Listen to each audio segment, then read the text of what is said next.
The recent award of the Victoria Cross to Seaman Teddy Sheehan gives food for thought when it comes to the Lancer who could have been given the award.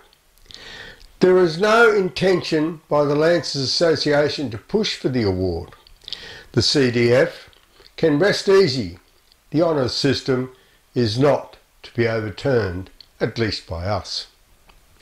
Nonetheless, Tom Morris has been given a raw deal. He does not appear in the Australian War Memorial database of Australian soldiers who served in wartime. Perhaps because he does not appear in the index of the official government record of the Boer War, Murray. His comrades, however, do remember him. A contemporary, Ash Whitney, mentioned him when interviewed in 1975. And we copped it about the same time as the chaps up at Belmont did. What were the Boers like as fighters? Oh, good hit and run. They'd be on a copper in good positions when we come along. That's how they copped us the first time. They gave us a bit of pepper and then fared out. When we had come to the coppers where they were, there's nobody there, only there what was left. If they got it, if we were able to return the fire, there might have been a few killed, a few casualties. But in the first action, we only lost one man. And no, we didn't lose a man, it was a horse. Horse was shot dead. And one of the other chaps on the right of the line, closest to the Boers, saw Harrison on the ground, and he stopped and picked him up and rode off with him. And he was recommended for the VC, but Morris never got it. Thomas, known as Tom or Tommy Morris, was born near Singleton, New South Wales, in 1876. 1899 saw him working as a contractor in the Singleton district, where his father, Joseph, was a well-regarded citizen. Contractors were multi-skilled and contracted out their capability to district farmers. At 18, Tom had joined the New South Wales Lancers, neglecting athletics for the military. Unable to play cricket and football, he had trophies for shooting, swordsmanship and tent picking. Tom was handsome, 188 or so centimetres tall. In 1898, there was a cavalry camp at Rookwood, near Parramatta. Senior officers of the New South Wales Military Forces considered that cavalry training had reached the highest level able to be attained in an outpost far from the centre of British civilisation. They considered that to lift standards any further, a large detachment should be sent to the Centre of Cavalry Excellence, Aldershot in the UK, to train. There they would work with the flower of British cavalry.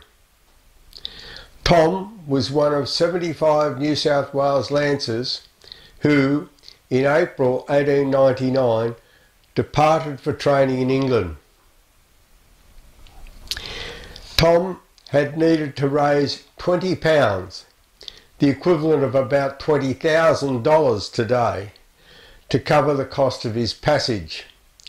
After some negotiation, the New South Wales government had agreed to pay soldiers wages while they were away.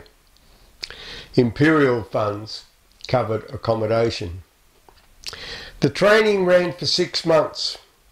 It included daily drill and field exercises. Lancer Squadron under Captain Charlie Cox was attached to the 6th Dragoon Guards. They became the finest trained soldiers Australia had. Training, however, reflected the asymmetrical nature of recent British campaigns in Egypt and India, not the training needed to fight the wily Boers with their commando system that had defeated the British 20 years earlier. This film excerpt shows a dramatisation of the Battle of Majba Hill in 1881. Watch for the portrayal of close fire manoeuvre, key to the Boer victory, a technique continually forgotten until 1917. General Colley, sir. Reports just to hand indicate that the Burghers are again daily strengthening their position at Lang's Neck. This means, sir, that another frontal attack on the neck is almost impossible. For the past few days, I've been formulating another plan. To the left of Lang's Neck, there's a table-topped hill called Majuba. The summit is 6,500 feet above sea level. That's about 2,500 feet above our camp. This hill stands directly above the enemy position at the neck. I intend to seize the crest of the Majuba under cover of darkness, and from there mount an attack.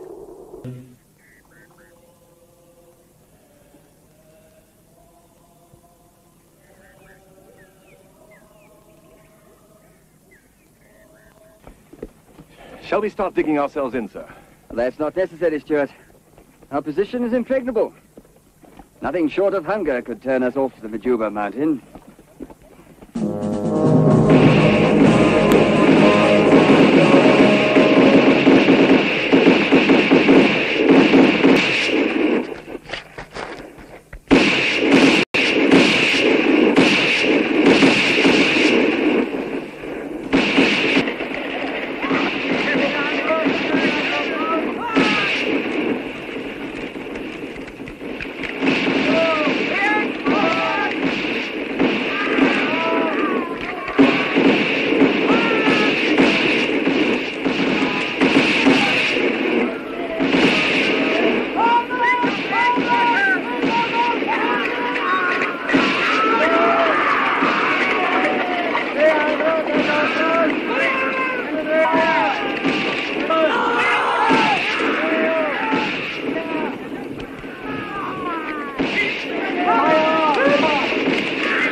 When they departed the UK for home on the 10th of October 1899, war was about to be declared by the Boer republics of Transvaal and Orange Free State against Britain.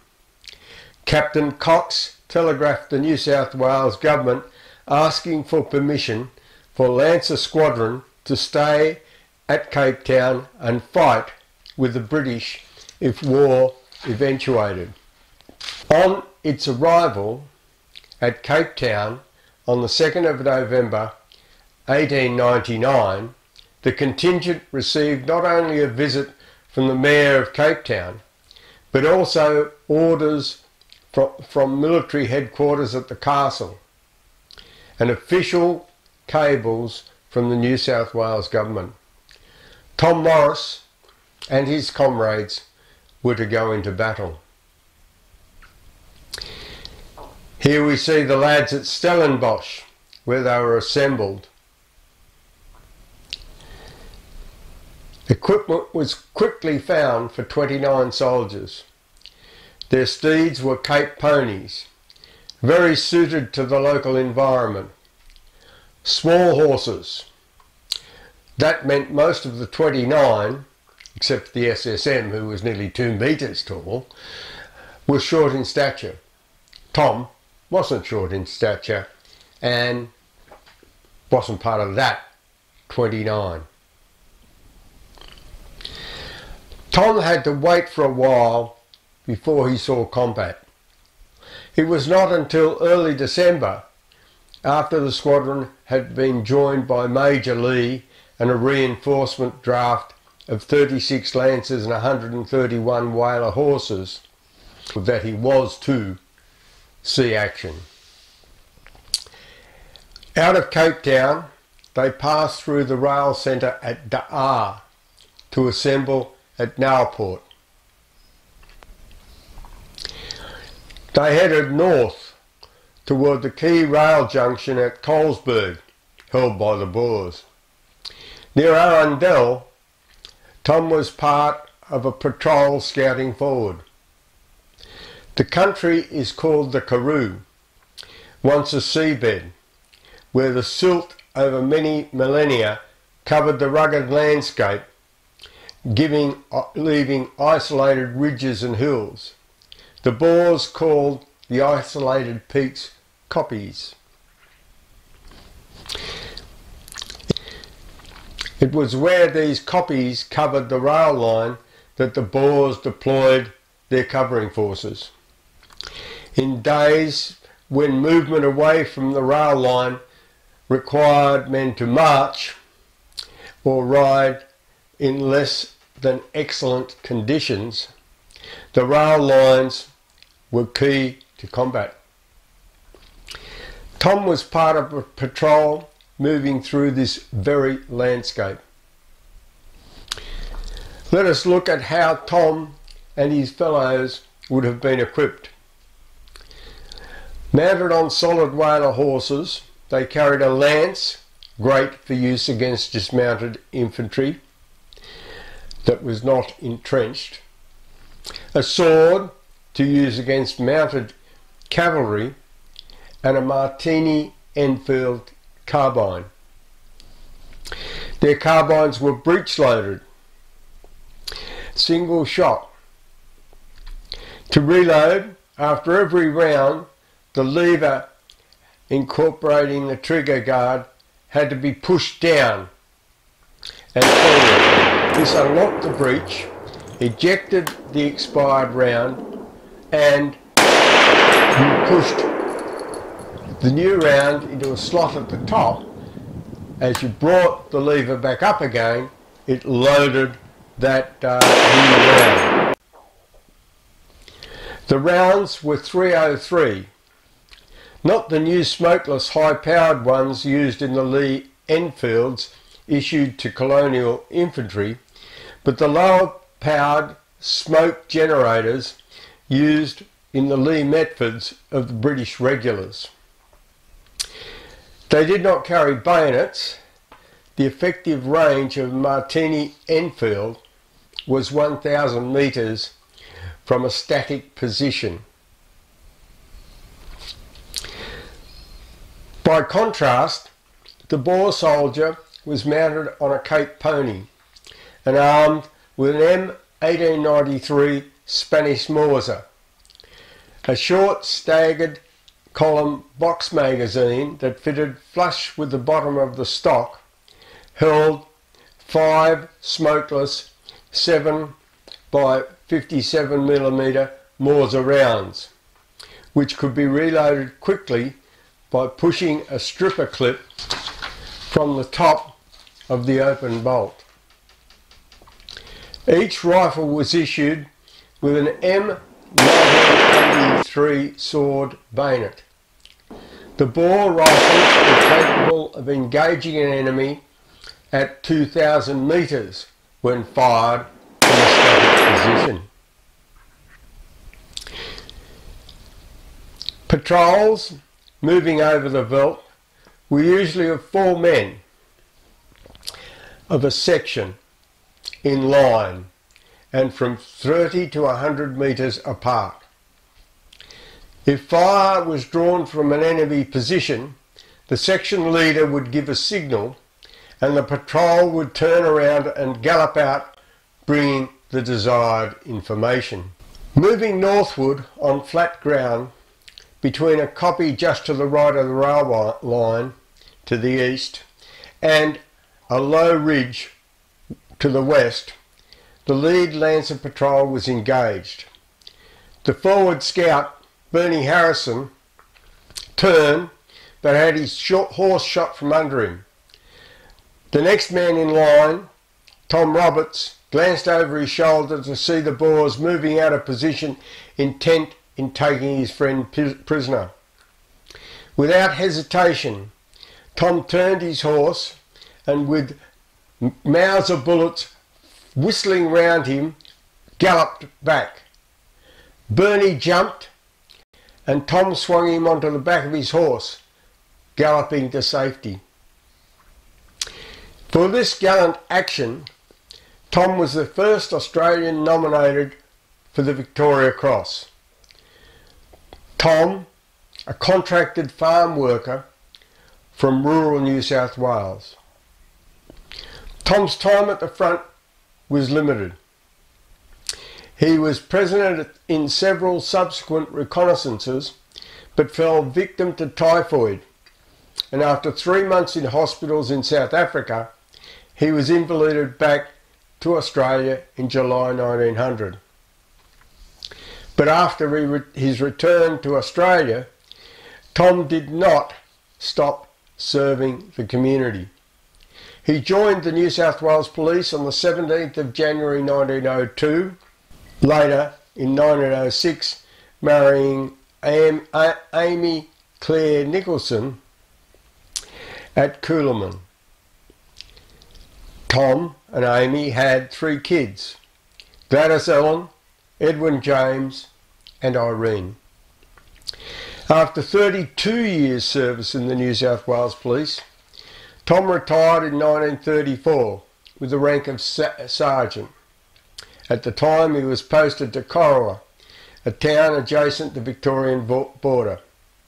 For the past 10 years of his service he had been stationed there, and the local citizens presented him with a wallet of notes to thank him for a job well done. For his service to the public, in February 1938, at New South Wales Government House, Tom was awarded the Imperial Service Medal by the Governor. In 1944, he was elected to the Corowa Municipal Council, receiving the most votes. His obituary in the Corowa Free Press, dated Friday the 7th of October 1955, detailed his part in some police cases. Here's a description of one of them. 4 men were wounded with rifle bullets in a shooting affray near Jingellic. About 17 shots were fired at a picnic party by a man named Claude Batson. One of the men later died. Armed, Batson terrified the district for several days and turned bushranger. Hunted by an armed posse, he was eventually captured in a starving condition on a dairy farm near Jingellic. It was during the search that Sergeant Tom Morris visited a house at Lanky's Creek, and after searching the house, saw Batson run through the orchard. Morris called on him to put his hands up, but instead Batson turned and fired at him, also at Sergeant O'Connor. Sergeant Morris fired at Batson and the shot went through his sleeve. He took aim again, but his rifle jammed. Tom Morris was also responsible for recognising a 19-year-old youth named Thomas, who was known as the Staghorn Flat murderer. Thomas lived at Corowa as George Maxwell for nearly a year, until he forged cheques in the name of a Hugh Jameson and hired a car to cocaine. Morris and his second in command, Constable, later Inspector Yardy, notified Culcairn police, and Thomas was arrested and brought to Corowa, where Morris recognised the likeness of a photo of Thomas in the pocket to the Staghorn Flat murderer. He was arrested and admitted his guilt. Although a reward of £200 had been offered by the Victorian government for the arrest of Thomas, the Victorian authorities refused to pay out. I reckon the New South Wales police were just doing their jobs. But clearly the bravery that was shown by Tom in South Africa was not way out of character. Tom was buried at Corowa Cemetery on Wednesday the 5th of October 1955. The casket was carried by Sergeant Whelan, Senior Constable Reardon, Constable First Class Hunt, and Mrs. Giles Pratt and Eric Harrison, the man he saved in South Africa, almost as a monument to the injustice that Tom suffered. No Lancer has ever been awarded the Victoria Cross in all of the wars that the regiment has served.